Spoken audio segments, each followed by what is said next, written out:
સ્વામિનારાયણ હરે વચનામૃત લોયા પ્રકરણનું પાંચમું ઇન્દ્રિયો અંતઃકરણ જીત્યાનું. સ્વામિનારાયણ હરે સંતમાં જેને ગુણ ગ્રહણ કર્યાનો સ્વભાવ હોય તેનો જ સત્સંગમાં દ્રઢ પાયો થાય છે, અને જેને સંતમાં ગુણ લીધાનો સ્વભાવ ના હોય તે સત્સંગમાં રહ્યો છે તો પણ એનો દ્રઢ પાયો નથી.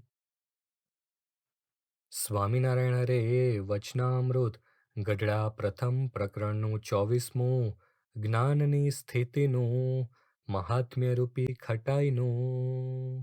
સ્વામિનારાયણ હરે જ્યારે કોઈ હરિભક્તનો દોષ નજરમાં આવે ત્યારે એમ સમજવું જે આનો સ્વભાવ તો સત્સંગમાં ન ઘટે તેવો છે, તોય પણ એને જો સત્સંગ મળ્યો છે અને એ જો જેવો તેવો છે તોય પણ સત્સંગમાં પડ્યો છે, તો એનો પૂર્વજન્મનો અથવા આ જન્મનો સંસ્કાર ભારે છે, તો આવો સત્સંગ મળ્યો છે એમ સમજીને તેનો પણ અતિશય ગુણ લેવો.